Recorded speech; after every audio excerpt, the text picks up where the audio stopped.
Bəli, Çin və Rusiya dövlət başçılarının görüşü artıq baş tutub. Görüş zamanı ikitərəfli və beynəlxalq məsələlərə dair fikir mübadiləsi aparılıb.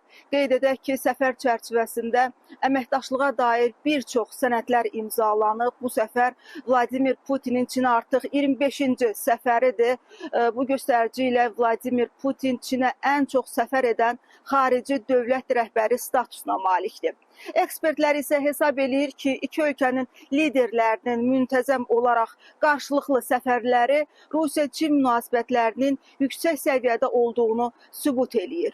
Vladimir Putinin hazırki səfəri həm də bir neçə məqama görə diqqətləri öz üzərinə cəlb eləyir. Onlardan biri təbii ki, səfərin yaxın şərqdəki gərginlik dövrünə təsadüf etməsi, başqa sözlə həm Rusiyanın, həm də Çinin sıx əməkdaşlıq etdiyi İran ilə yenə də bu iki ölkənin rəqibi sayılan Birləşmiş Ştatlar arasında münaqişə dövrünə təsadüf etməsidir.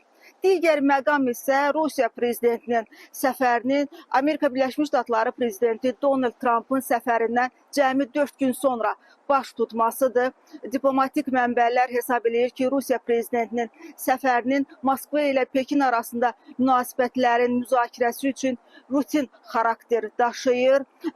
Lakin bir çox təhlilçilər Donald Trumpın səfərindən bir neçə gün sonra baş tutan bu səfəri təsadüf hesab etmir. Beləliklə, Pekin eyni anda həm ABŞ, həm də Rusiya liderini ilk dəfə qəbul eləyir. Həm Moskva, həm də Pekin Rusiya-Çin əməkdaşlığının üçüncü ölkəyə qarşı yönəlmədiyini dəfələrlə bəyan eləyib.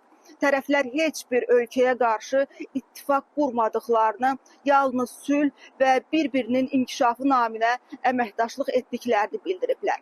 Vladimir Putin də Çinə yola düşməzdən əvvəl verdiyi açıqlamasında Moskva ilə Pekin arasındakı münasibətlərin görünməmiş səviyyəyə çatdığını deyib. Tərəflər siyasət, iqtisadiyyat, müdafiə və humanitar mübadilə sahələrində əməkdaşlığı genişləndirməyə sadiq olduqlarını bildirib. İki ölkə 25 il əvvəl mehriban qonşuluq, dostluq və əməkdaşlıq müqaviləsi imzalayıblar. O ki qaldı iki ölkənin iqtisadi əməkdaşlığına qeyd etmək lazımdır ki, son 3 il ərzində iki tərəfli ticarət dövriyyəsi 200 milyarddan çox olub. Ötən il bu göstərici 228 milyard dollara çatıb. Çin ardıcıl 16-cı ildir ki, Rusiyanın ən böyük ticarət tərəfdaşıdır.